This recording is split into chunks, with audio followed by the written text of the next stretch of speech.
अभी हाल ही में bar council of India ने फॉरेन लॉयर्स को अलाउ कर दिया है इंडिया में प्रैक्टिस करने के लिए। तो आखिर बार काउंसिल ऑफ इंडिया को ये जरूरत क्यों आन पड़ी तो वो फॉरेन लॉयर्स को अलाउ कर दिए इंडिया में प्रैक्टिस करने के लिए? क्या इंडियन लॉयर्स इतने कैपेबल नहीं थे जो फॉरेन क्लाइंट्स को हैंडल कर पाए, या फिर बीसीआई को कोई और प्रॉब्लम हो रही थी?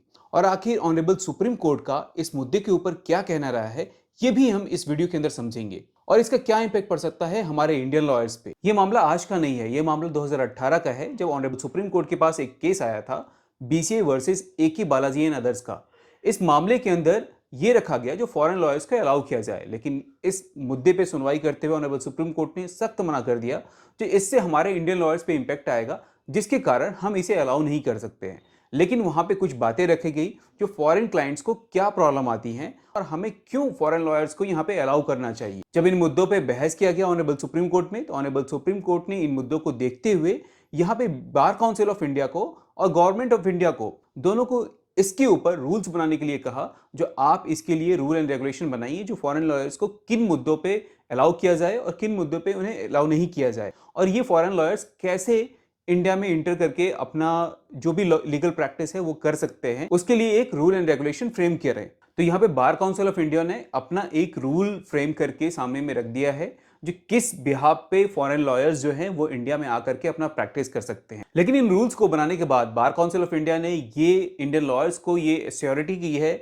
ये विश्वास दिलाया है जो कभी भी फॉरेन लॉयर्स के इंडिया में आने के बाद भी इंडियन लॉयर्स पे कोई इंपैक्ट नहीं आएगा। अगर इन रूल रेगुलेशन से या फॉरेन लॉयर्स के आने से अगर किसी भी तरह की प्रॉब्लम होती है इंडियन लॉयर्स को, उनके इनकम में या किसी भी तरह की प्रॉब्लम आती है, तो वो इन रूल रेगुलेशन पे फिर बाद में चेंजेस भी कर सकते हैं। तो हम ये समझ लें, जो अगर फॉरेन लॉयर्स आते हैं या फॉरेन लॉ फर्म अगर इंडिया में आते हैं तो उनके ऊपर क्या रिस्ट्रिक्शन दी गई है। तो पहला उन्हें ये बोला गया है जो सिर्फ वो फॉरेन लॉ पे ही प्रैक्टिस कर सकते हैं, कोई सिर्फ वो इंटरनेशनल लॉ पे ही प्रैक्टिस कर सकते हैं।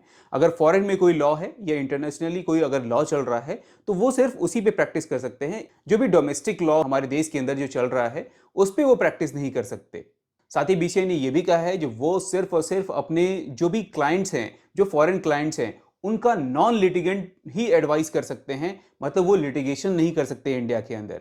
बीसीआई ने उन लॉयर्स को, उन फॉरेन लॉयर्स को, लॉ फर्म को यह भी अलाउ नहीं किया है कि वो किसी कोर्ट में अपीयर हो पाए, किसी ट्रिब्यूनल के पास अपीयर हो पाए या किसी स्टैच्यूटरी बॉडी के पास अपीयर हो पाए। वहां भी उन्होंने रिस्ट्रिक्शन लगा दिया है जो वो अपीयर नहीं हो सकते।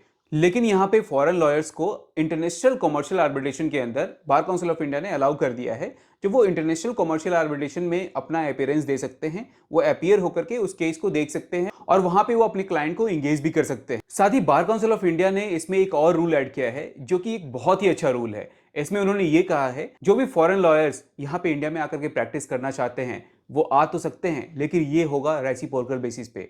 मतलब जो कंट्री इंडियन लॉयर्स को अलाउ की हुई है, जो इंडियन लॉयर्स उस कंट्री में जाकर के प्रैक्टिस कर सकते हैं, वही कंट्री को यहाँ पे अलाउ किया गया है। मतलब ये जो प्रैक्टिस का खेल है वो रेसिप्रोकल बेसिस पे होगा। अगर आप हमें अलाउ करते हो देन फिर हम भी आपको अलाउ करते हैं जो आप भी इंडिया में आकर प्रैक्टिस कर सकते हो। तो इस रूल से हमें बहुत ही क्लैरिटी मिलती है जो बार काउंसिल ऑफ इंडिया ये कभी नहीं चाहते जो हमारे इंडियन लॉयर्स पे किसी भी तरह से इंपैक्ट आए अगर कोई फॉरेन लॉयर्स इंडिया में आके प्रैक्टिस करना चाहते हैं। यहाँ पे बार काउंसिल ऑफ इंडिया ने कुछ चार्जेस भी लगाए हैं as like a registration fee. जिस तरह से ऑब्वियस सी बात है कोई भी एडवोकेट जब फर्स्ट टाइम अपना रजिस्ट्रेशन कराने जाता है तो वो भी एक रजिस्ट्रेशन फी पेमेंट करने के बाद ही बार काउंसिल ऑफ इंडिया का एक मेंबर बन पाता है। तो उसी तरह से फॉरेन लॉयर्स या फॉरेन लॉ फर्म के भी ऊपर भी कुछ चार्जेस लगाए गए हैं। बाकी कैसा लगा आपको ये इन्फॉर्मेशन? अगर वीडियो पसंद आए तो वीडियो को लाइक करें, चैनल को सब्सक्राइब करें ताकि इस तरह की इंफॉर्मेटिव वीडियो आपको और भी मिल पाए। Thank you so much.